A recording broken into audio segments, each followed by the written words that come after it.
Today I'd like to show you a couple of tips on holding the B flat major chord on uke in the first position. This is one of the more challenging chords when you're first learning how to play. And what I've found and teachers have shown me is that often when you have a problem with something, find a way to break it into pieces, into little steps. Master the steps one at a time, and then you'll get to the point where you can do the difficult task. And so to start, just what is a B flat chord? On the top string, ring finger on fret 3. On the next string down, the C string, middle finger on fret 2. And then the bottom two strings, the E and the A string, you bar on fret 1 with your index finger.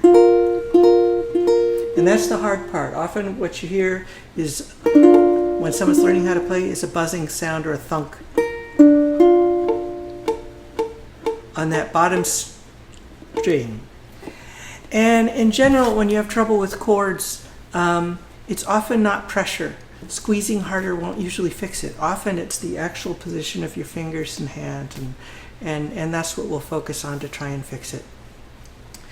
And so for some tips on bar chords in general, I have a separate video out on that, holding bar chords. You might want to look at that. But getting back to just the B flat, and how are we going to do this a little at a time and make it easier? What I'd suggest is starting with a plain old, let's do one of the 4 strings. So for index finger on just on the A string, bottom string, first fret. So if you chord that through, that's just a C7, a first position C7. So that's 1 down, 3 to go. So let's add another string. Let's add the E string.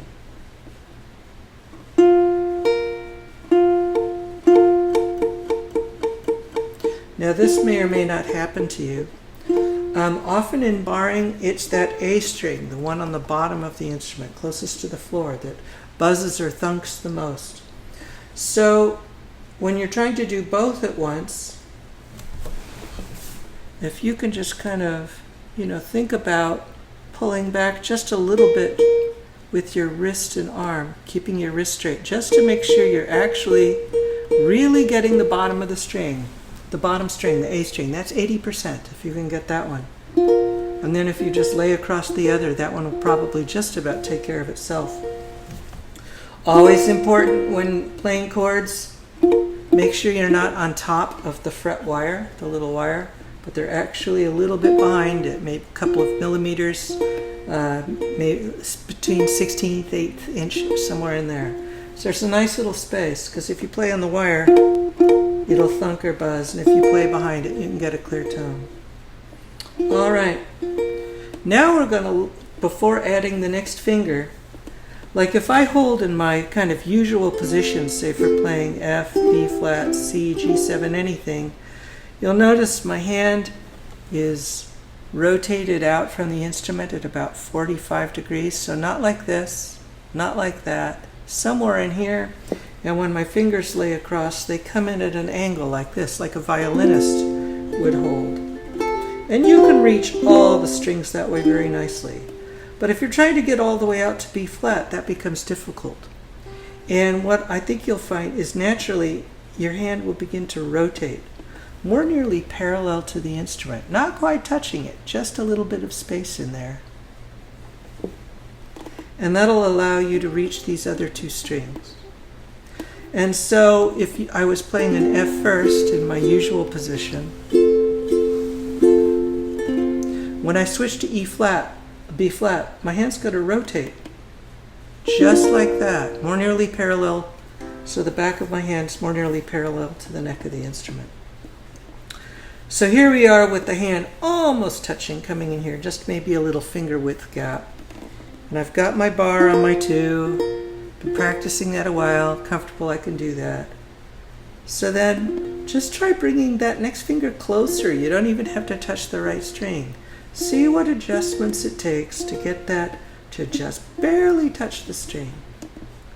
Then apply a little pressure, a little more pressure, and you'll hear it come in, and you'll get a clear tone on all 3 strings. One thing that might happen when you're focusing on that middle finger on fret 2 is that your index finger might go crooked, might slide forward, might start coming across the fret wires. So you're going to have to make sure it stays behind the fret wire. And of course the last one is ring finger on the top string, and we're going to do exactly the same thing. Just slowly get it into position. Maybe barely touch it. Start applying pressure until we've got it. If you get tired, shake it out and rest. So again, I've only really talked about 2 things. One is rotating the hand, so back of the hand's more parallel to the neck, and the other thing is to practice it 1 string at a time. And when you're confident with 1, move to 2 strings. When you're confident with 2, move to 3. When you're confident with 3, move to 4.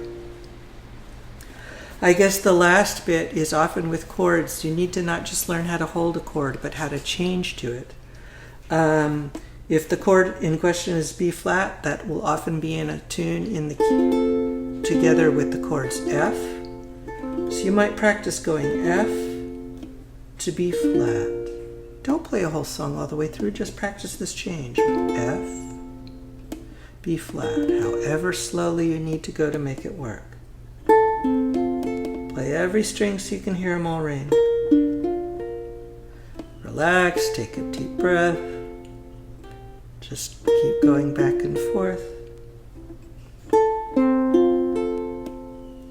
Might do the same with F7, B flat,